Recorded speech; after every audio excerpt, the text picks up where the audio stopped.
a nossa alma, que é refletida na nossa história de vida, nós vamos estar agora conversando sobre o tema Por que você duvida? Por que a dúvida? E esse é um texto que mostra para a gente, e nós vamos ver isso agora, que a dúvida, ela não é em si algo completamente destrutivo ou ruim na nossa jornada. Mas a dúvida, ela pode, na verdade, ser um instrumento para que cresçamos, para que aprendamos a lidar mais com uma expressão que aqui eu destaco, que é a intimidade. Mais a nossa intimidade com Jesus. Você quer ver uma coisa? Nós hoje ouvimos aqui o pastor Alex pela manhã falando sobre a experiência de um homem que durante o dia guardava, era o fiel depositário das chaves daquela aldeia, daquela cidade na Inglaterra, e ele então tinha as chaves dos moradores nas mãos, porque ninguém desconfiava do seu caráter, não foi isso? Mas à noite esse homem, ele tinha uma quadrilha, em que à noite ele se transformava num ladrão, e aproveitava da confiança que as pessoas depositavam nele, para que ele entrasse na casa dessas pessoas e roubasse. Durante o dia, um santo, à noite, um demônio. Durante o dia, alguém que se podia confiar plenamente no seu caráter, sem dúvida alguma. E à noite, alguém que surrupiava, alguém que entrava nos lares e fazia daquilo ali um ganho pessoal. Interessante essa dicotomia na história desse homem. Você quer ver uma coisa? Por que você confia em uma pessoa? Justamente pelo fato, de forma bem sintética, de você conhecê-la. Você confia em quem você conhece. Não vou entrar no mérito agora do grau de confiança. Isso é uma outra história. Isso é para um outro momento. Mas quando você confia na pessoa, você é capaz de se colocar diante dessa pessoa. Mas isso se dá justamente porque você a conhece para isso, para tanto. Mas quando nós não conhecemos alguém, ou não temos conhecimento a respeito de alguma coisa, a gente fica com o pé atrás. E é aí que a dúvida mora. Justamente porque nós não temos convicção, não temos certeza a respeito daquilo ou daquele. Esse texto nos fala sobre uns episódios interessantes na vida de Jesus. Perceba, Jesus, ele está dando mais um passo no seu ministério para dar continuidade à sua obra, à expansão do reino de Deus, do seu Pai. E ele sai de um outro episódio, aonde ele realiza a primeira multiplicação de peixes e pães. E obviamente, presentes a este fato estavam os seus discípulos. Mas não obstante a isso, esses mesmos discípulos que presenciaram o grande milagre de Jesus, de multiplicar alimentos, pouquíssimos alimentos para uma grande multidão, esses discípulos agora, eles são compelidos, eles são designados por Jesus, de forma compulsória, a se retirarem, depois da operação desse milagre, para um outro lugar, e fariam isso numa embarcação, atravessando o lago de Genezaré, ou o mar da Galileia, como queiram. Eles estão se deslocando daquele local para irem para uma aldeia em Betsaida. E o que ocorre? Ocorre que Jesus agora fica só para orar. É o que diz o texto aqui no versículo de número 46, porque diz o texto que, tendo-os despedido, subiu ao monte para orar. Jesus queria intimidade com Deus. Jesus queria dar continuidade ao conhecimento da obra do Pai para com ele, para com o seu ministério. Maravilha. E Jesus quis fazer isso sozinho. Jesus podia ou não podia ter chamado eles para isso? Podia. Mas Jesus sabe muito bem, e sabia, que na relação com o Pai lhe revelava coisas que os seus discípulos não estavam preparados ainda para obter conhecimento. Se não, vejamos, em alguns poucos, mais importantes episódios do ministério de Jesus deixou os seus discípulos de fora em momentos em que ele vai agir com poder.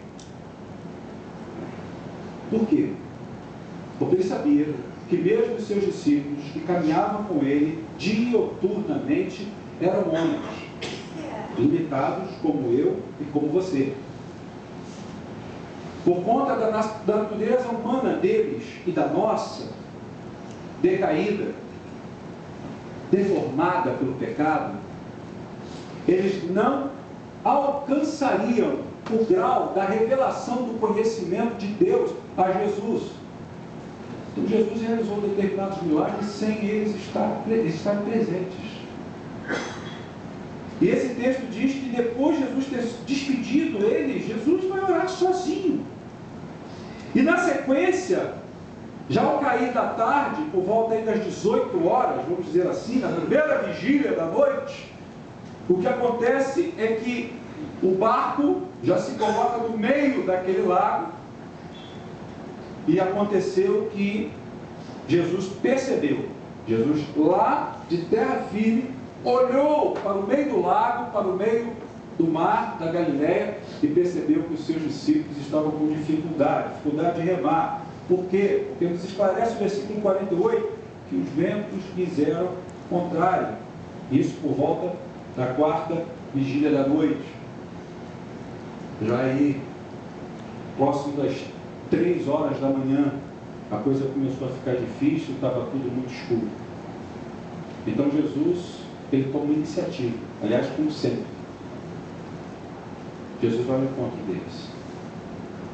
Perceba uma coisa, muitas vezes a gente usa a seguinte expressão: não temas, não fica preocupado não, irmão, porque Jesus está no barco da tua vida com você.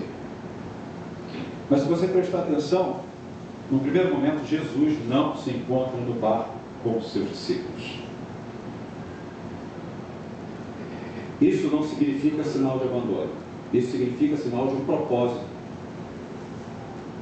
Muitas vezes romantizamos essa frase, mas não especulamos, não refletimos sobre o valor de um Deus que tem os seus propósitos para nós e os propósitos dele que envolvem a dimensão da sua realização em torno e em favor de muitos.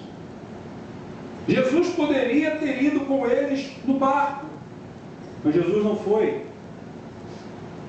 Hoje pela manhã, houve uma outra passagem que foi utilizada, texto que foi ministrado pelo reverendo Alex, em que eles estavam no barco, e Jesus estava no barco com eles, e veio a tempestade, Jesus presente no barco, descansando, dormindo, é acordado, e Jesus então repreendeu as ondas, repreendeu a fúria dos ventos, e aquela célebre frase ecoou dos lábios de Jesus: onde está a vossa fé? Vocês são homens de pequena fé, de pouca fé. Nesse episódio, Jesus não estava no barco. Eu quero dizer uma coisa para você nessa noite. Jesus não tem obrigação, dever de estar no barco da nossa vida. Jesus não tem o dever de estar no barco do nosso coração. Nós não podemos impor isso a Ele, porque Ele é Deus, porque Ele sabe o momento certo de estar presente, do jeito que Ele quer se fazer presente. O problema é que muitas vezes duvidamos, muitas vezes ficamos ansiosos pela resposta do Senhor, porque as coisas não estão acontecendo exatamente do jeito que projetamos no âmbito da fé, no âmbito da crença, daquilo que estabelecemos e dizemos: olha, Senhor, pelo aspecto da minha convivência com a Tua Palavra, na igreja, com irmãos, da forma como eu procuro crer, da forma como eu procuro Te seguir, eu penso que tem que ser desse jeito que o Senhor vai se manifestar e vai fazer com que a minha vida triunfe sobre essa situação adversa. Mas, irmãos, o texto nos mostra que Jesus tem os seus planos, e os seus planos são muito maiores do que os nossos planos. Aquilo que Ele projeta é muito mais alto do que os nossos próprios projetos. O próprio profeta Isaías diz: eu sei o que eu penso a respeito de vocês. E depois, mais à frente, vai dizer: os meus pensamentos são muito maiores do que os pensamentos de vocês. Os meus desígnios, os meus planos são muito mais profundos do que os planos de vocês. Às vezes, irmãos, estamos duvidando, às vezes estamos esmorecendo na fé, às vezes estamos deixando de crer, estamos deixando de aprofundar a nossa relação com Jesus, porque na verdade temos uma certa decepção. Porque Jesus não curou aquele membro da minha família. Porque Jesus não me respondeu quando naquele momento eu mais precisava de uma resposta, mas a resposta que eu queria era daquele jeito. E essa resposta não veio daquele jeito. Eu repito, irmãos, o texto nos mostra que Jesus não tem a obrigação de estar no primeiro momento que achamos que Ele tem que estar no barco com a gente. Aliás, não precisa Jesus estar no barco com a gente. Basta que você perceba que Ele está olhando você. Amém. Uma coisa que me impressiona nesse texto é que Jesus nunca tirou os olhos dos seus discípulos. Aliás, a palavra do Senhor diz que Jesus amou os seus, aqueles que o seguiam, e os amou até o fim. Lembram da situação de Pedro? Quando Jesus é levado preso, e Pedro se aquecia a uma fogueira junto ao fogo, depois de haver negado Jesus por 3 vezes. Quando Jesus sai, depois do julgamento, humilhado, e passa por aquele pátio, diz o texto da palavra que Jesus busca com olhar a Pedro, mas não para condenar Pedro. Não para dizer: Pedro, que enrascada você colocou, hein? Você me levou 3 vezes. Pedro, agora eu vou para a cruz. Às vezes, no meio da nossa dúvida, a gente tem que expurgar aquilo que poderíamos chamar da nossa incompetência de espiritualidade, de vida espiritual, e projetamos a culpa em outro. Jesus não trabalha assim. Jesus não olhou para Pedro naquele momento para culpá-lo. O olhar de Jesus foi um olhar de misericórdia.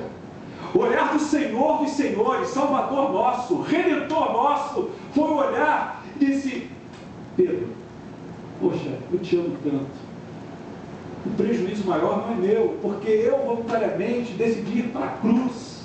O problema é que você vai trazer para o seu coração peso, vai trazer remorso, vai trazer uma amargura por ter me traído. Não era isso, Pedro. Eu avisei a você antes. Você se lembra que Jesus avisou a Pedro antes? Satanás está peneirando você, porque ele falou para Pedro antes. Satanás está armando um laço para você. Irmãos, muitas vezes nós estamos dando ocasião à dúvida, porque não ouvimos e não atendemos a voz do Senhor, que nos chama para junto dele, para que possamos conhecê-lo mais. Nós cantamos aqui um cântico com a equipe de música, de louvor da igreja: Senhor, eu te busco, eu te procuro,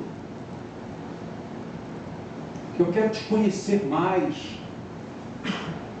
Essa expressão conhecer, esse verbo conhecer lá no Novo Testamento, ele tem uma relação, é isso que diz o texto original, no grego, com uma questão sexual. A palavra conhecer ali é conhecer de forma íntima, como um homem conhece uma mulher e uma mulher conhece um homem. Lógico que não há uma relação direta para isso, há uma subjetividade que nos leva à ideia de um conhecimento íntimo, como um casal que pode se ver sem nenhuma culpa, desnudos um diante do outro, e partilhar de tantas outras coisas, além dessa questão que envolve a sexualidade, a intimidade mesmo, aquilo que está lá dentro. Sabe por que muitas vezes duvidamos?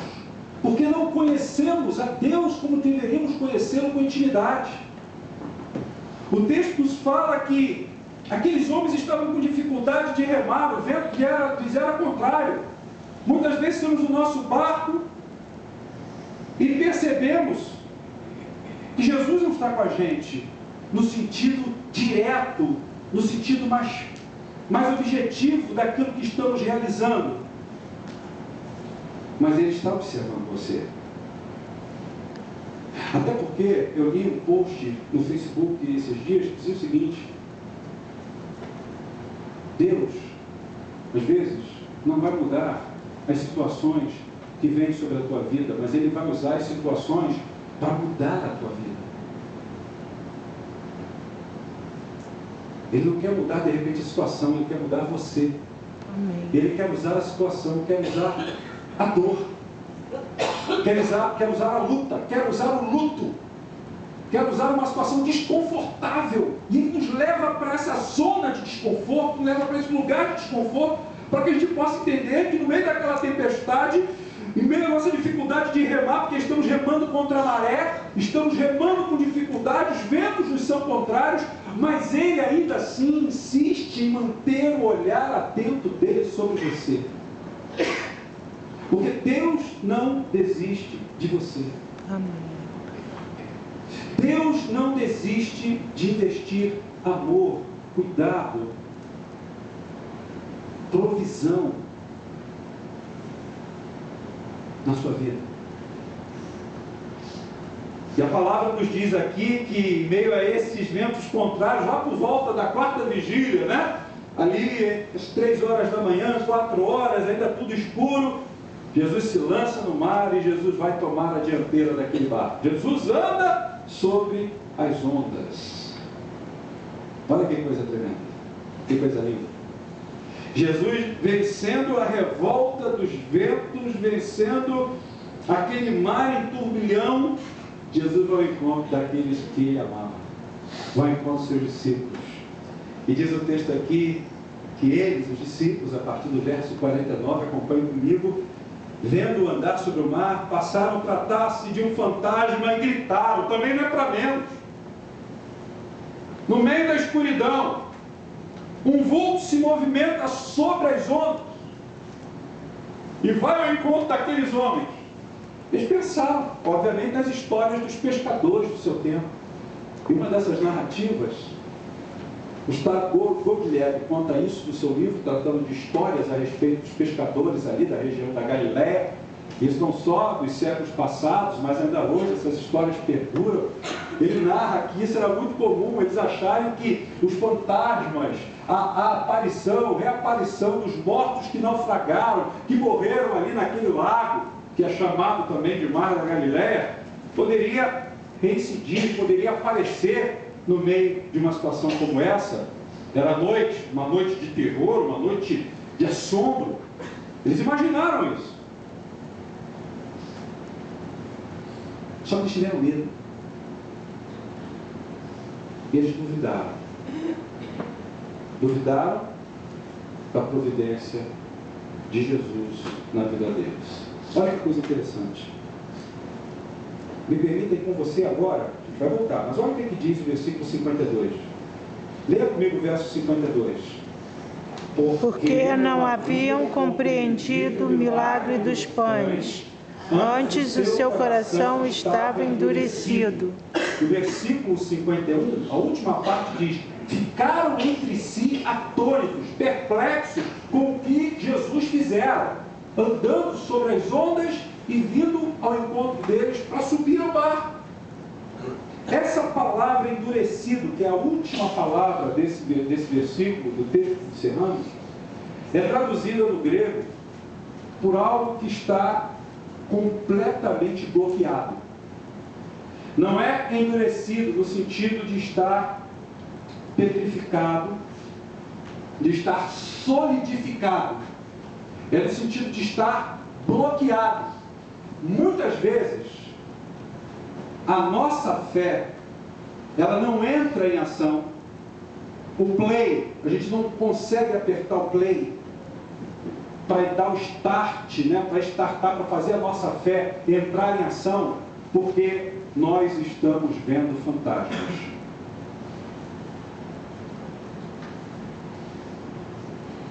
Fantasma, aqui, pode ser metaforicamente simbolizado por aquelas situações que alimentamos no nosso coração, que temos deixado criar vínculo com a nossa alma. Poderia citar várias coisas aqui, mas entre elas eu poderia destacar o medo da solidão, o medo da rejeição, o medo de repente não se sentir mais útil, não se ver como alguém útil, a amargura, uma mágoa que vai criando uma forma esquisita, e quando aparece diante de nós, quando temos aquele surto em que achávamos que aquilo tinha sido superado, aquela situação reaparece diante de nós, nós não sabemos o que fazer, não sabemos como tratar, não sabemos como vencer, superar aquilo. É uma tempestade. Tentamos remar, ir para a terra firme, mas parece que esses fantasmas que surgem diante de nós nos assombram. Na verdade, irmãos, existe um fantasma muito pior do que esses que eu acabei de citar. É o fantasma de confundirmos a proposta de salvação, de socorro, da bênção de Jesus com outra coisa qualquer que não seja a segurança que ele traz. Na verdade, não era um fantasma que estava indo ao encontro deles, era o próprio Salvador do mundo, era o Senhor dos senhores, era o Mestre, era aquele que tinha realizado com eles, ainda em capítulos anteriores, em versos anteriores, outros milagres, outros portentos. Por isso que o verso 52 diz que eles não haviam compreendido o milagre dos pães. Ou seja, Jesus mostrou que ele tem domínio sobre a natureza, sobre todas as coisas, sejam elas inanimadas, sejam elas animadas, sejam elas vivas ou não. Irmãos, nós muitas vezes duvidamos, não é do que Jesus pode fazer ao nosso favor simplesmente, mas muitas vezes duvidamos